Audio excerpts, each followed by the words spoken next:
Pukul 13 waktu Indonesia Barat.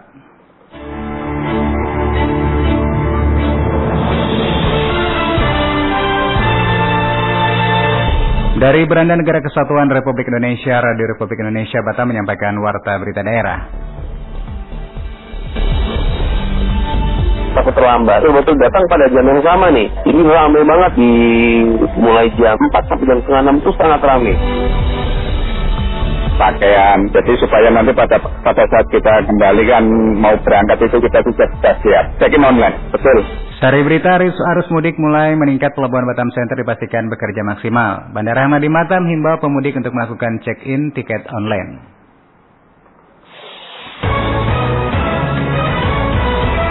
Warta berita selengkapnya 5 April 2024 bersama saya Ahyar Bintara. Baik, saudara pendengar, mengawali berita kita di siang hari ini, arus mudik mulai meningkat. Badan Usaha Pelabuhan BP Batam memaksimalkan pelayanan termasuk di Pelabuhan Domestik Sekupang Batam. Laporan selengkapnya disampaikan Ahmad Rifai Kasim. Sudah terurai sebelumnya biasa. Kalau sudah terurai sebelumnya, kayak kita ngeliat penumpang sudah tinggi, kalau sudah terurai, ini mempermudah di Direktur Badan Usaha Pelabuhan atau BUP Badan Pengusahaan Batam, Dendi Gusnandar menegaskan akan terus meningkatkan pelayanan di seluruh pelabuhan, khususnya dalam momen keberangkatan mudik Lebaran 1445 Hijriah, termasuk di Pelabuhan Domestik Sekupang. Dendi menjelaskan memang Pelabuhan Sekupang di pagi hari pada jam kapal berangkat sangat ramai sehingga mengakibatkan tumpukan penumpang di bagian keberangkatan. Maka itu, pihak BUP akan melakukan rekayasa antrian agar penumpukan tidak lagi terjadi ketika lonjakan penumpang dimulai.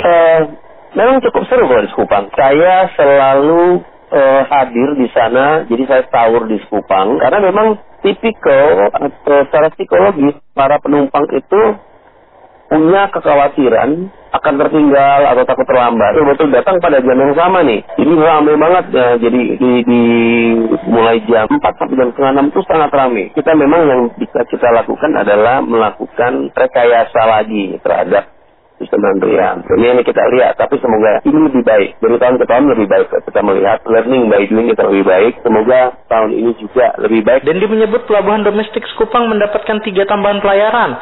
Selain itu, lonjakan penumpang akan mulai terasa sejak Jumat dan akan terus meningkat pada Sabtu, Minggu, dan Senin 8 April alias H-3 Idul Fitri.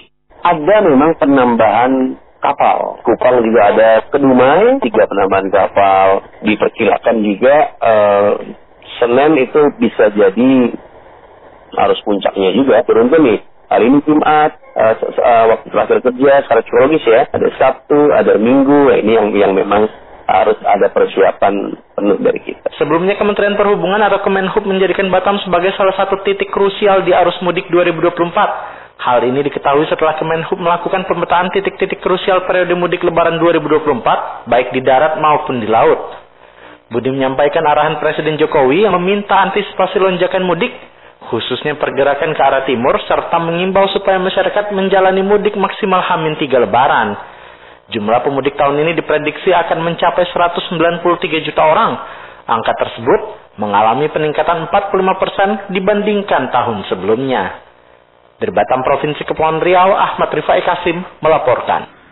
Pejabat publik di Provinsi Kepulauan Riau kembali tersangkut kasus penyalahgunaan obat terlarang setelah Direktorat Reserse Narkoba Polda Kepri menahan 1 anggota Badan Pengawasan Pemilu Bawaslu Kepri di salah satu tempat hiburan malam di Batam. Diketahui yang bersangkutan adalah Khairul Rizal, KR, Koordinator Sumber Daya Manusia SDM Organisasi dan Diklat di Bawaslu Kepri. Ditres Narkoba Polda Kepri mengamankan KR dalam operasi anti seligi 2024. Ditres Narkoba Polda Kepri Kombes Doni Alexander tidak menyebut secara rinci proses penangkapan anggota Bawaslu tersebut. Doni menambahkan, saat ini yang bersangkutan masih dalam proses pemeriksaan kepolisian. Sementara itu, Kapolda Kepri Ijen Yan Fitri Haliansa membenarkan anggota Bawaslu Kepri ditangkap karena terlibat kasus narkoba di Batam. Yan Fitri menjelaskan kasus yang melibatkan oknum anggota Bawaslu Kepri saat ini masih dalam penyelidikan dan juga pengembangan.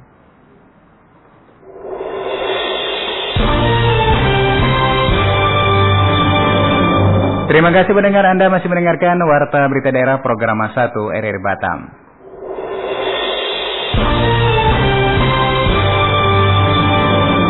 Saudara pendengar, selanjutnya kita beralih ke berita lain. Guna kenyamanan bagi pemudik di Bandara Hang Nadim Batam, pemudik dihimbau untuk melakukan check-in tiket online. Laporan selengkapnya disampaikan Bedi Prabu.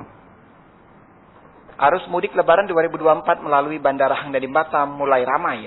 Untuk mengantisipasi antrian panjang di ruang check-in bandara, pemudik dihimbau untuk melakukan check-in tiket online. Hal tersebut salah satu persiapan yang harus dilakukan oleh pemudik agar perjalanan mudik melalui Bandara Hang Nadiem Batam bisa nyaman dan lancar. Hal ini yang dilakukan oleh Sarwanto, salah satu pemudik ketika dijumpai RRI di Bandara Hang Nadiem Batam pada H-6 Lebaran atau 4 April 2024 kemarin.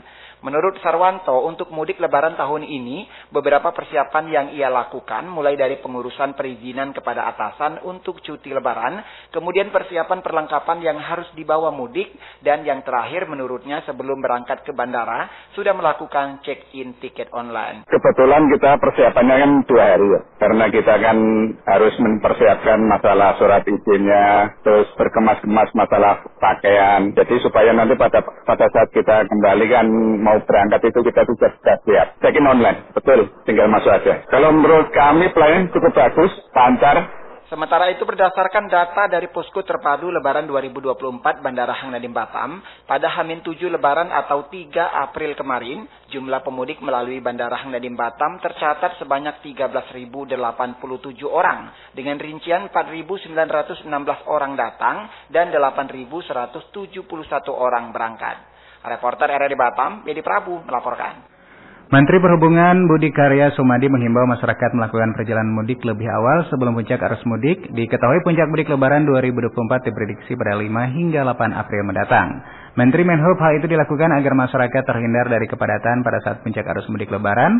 Selain itu juga Menhub meminta masyarakat agar tidak menggunakan sepeda motor saat melakukan perjalanan mudik Lebaran. Dalam hal ini, Kemenhub menyiapkan posko terpadu angkutan Lebaran yang akan diselenggarakan pada 3 April hingga 18 April.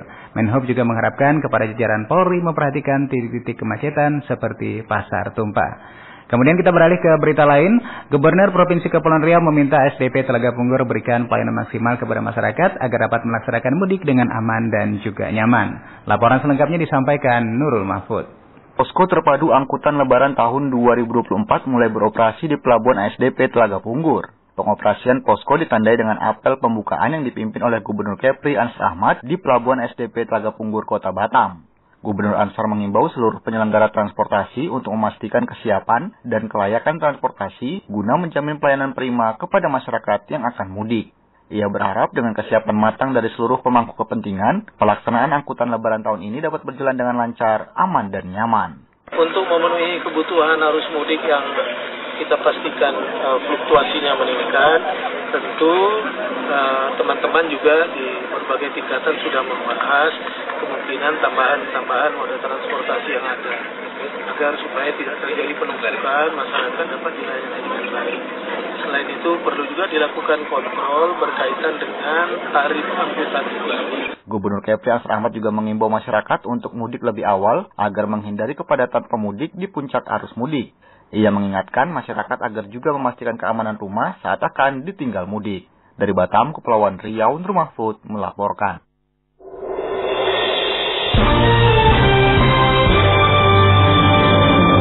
Pendengar, selanjutnya kita sampaikan berita luar negeri dan juga berita olahraga.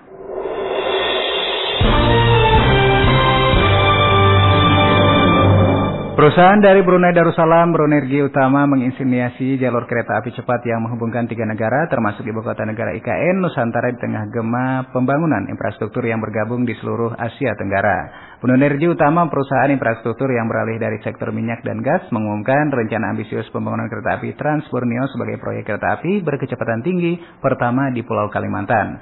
Proyek ini diharapkan akan menjadi penghubung utama antara Brunei, Malaysia, dan Indonesia, termasuk potensi untuk menjadikan bagian integral dari ibu kota negara IKN Nusantara yang sedang direncanakan. Rencana kereta api Trans Borneo akan membentang sepanjang 1.620 km, melintasi 3 negara bagian dan berpotensi membawa dampak besar bagi pertumbuhan ekonomi dan konektivitas regional. Namun, meskipun visi proyek ini menggoda, tantangan nyata terletak pada ketersediaan dukungan politik dan keuangan dari negara-negara terlibat. Hingga saat ini, partisipasi dari Malaysia dan Indonesia masih menjadi tanda tanya besar, meskipun ada diskusi dan minat dari beberapa pihak, belum ada komitmen resmi untuk mendukung proyek ini. Selanjutnya kita ikuti berita olahraga. Dari ajang MotoGP dikabarkan Marc Marquez masih mencari kemenangan pertamanya dengan Gresini. Mantan manajer Marquez, Emiliano Alzamora, yakin MotoGP Amerika Serikat bisa menjadi titik baliknya. Marquez cukup menjanjikan di atas GP23 setelah finish 5 besar di seri pertama. Marquez berhasil naik podium setelah finish kedua di sprint Portugal, dan juara dunia 8 kali itu juga tampil kompetitif di balapan panjang. Tetapi, Marquez akhirnya gagal meraih poin setelah bersenggolan dengan Francesco Bagnaia di fase akhir. Seri ketiga MotoGP 2024 akan mengambil tempat di Austin, Texas pada pekan depan. Seperti diketahui, Circuit of the Americas atau Kota merupakan trek favorit Marquez bersama dengan Sachsenring. Di kedua sirkuit itu, Marc Marquez mendulang 8 kemenangan sejak 2013. Alzamora mengaku terkesan dengan kiprah mantan kliennya bersama Gresini. Dan Alzamora percaya Marc Marquez berpeluang besar kembali merajai seri Austin. Sementara itu pendengar, kita beralih ke ajang sepak bola luar negeri. Bologna melesat di bawah arahan Thiago Motta pada musim ini. Pria Italia itu mulai dikaitkan dengan Juventus. Motta membawa Bologna bersaing di papan atas klasemen Liga Italia musim ini. I Rossoblu sementara bertengger di peringkat keempat di bawah Inter Milan, AC Milan dan Juventus, sehingga berpeluang lolos ke Liga Champions pada musim depan. Di bawah Motta, Bologna tampil apik. Di 10 pertandingan Liga terakhir, 8 kemenangan, sekali imbang dan hanya sekali kalah diraih. Tangan dingin Motta membuatnya mulai dikaitkan dengan sejumlah klub besar, salah satunya Juventus, yang kini sedang dalam performa menurun. Kabarnya Nyonya Tua sedang memantau beberapa manajer, sebab Massimiliano Allegri mulai disorot karena belum membawa si Nyonya Tua tampil garang musim ini, plus performa Bianconeri yang merosot pada akhir-akhir ini. Menanggapi rumor itu, agen Thiago Motta, Alejandro Canovi, menyebut belum ada pembahasan dengan siapapun saat ini. Ia mengaku masa depan kliennya masih sangat misterius. Canovi juga menilai beberapa klub raksasa di luar Italia juga sedang banyak mencari pelatih baru. Hal itu dinilai menjadi peluang menarik, sebab kepastian Xabi Alonso di Bayer Leverkusen membuka peluang untuk beberapa kandidat penting bagi Liverpool dan Bayern Munchen, serta Barcelona. Itu adalah 3 bangku cadangan yang menarik dan sangat didambakan saat ini. Sekian Berita Olahraga, saya Rifai Kasim, salam olahraga.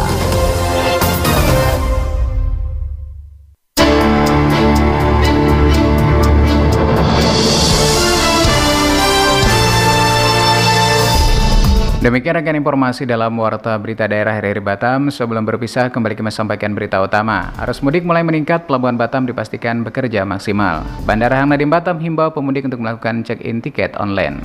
Tetaplah bersama kami di program 1 Radio Republik Indonesia Batam dan dapatkan informasi resmi di portal resmi kami rri.co.id. Dan jangan lupa Anda bisa update informasi melalui WhatsApp Pro 1 Radio Batam di 0811 778 1051. Dan jangan lupa juga follow media sosial kami melalui Instagram dan Facebook Pro 1 RRI Batam. Mewakili tim redaksi bertugas, saya Ahyar Bintara mengucapkan terima kasih atas perhatian Anda. Selamat siang, sampai jumpa.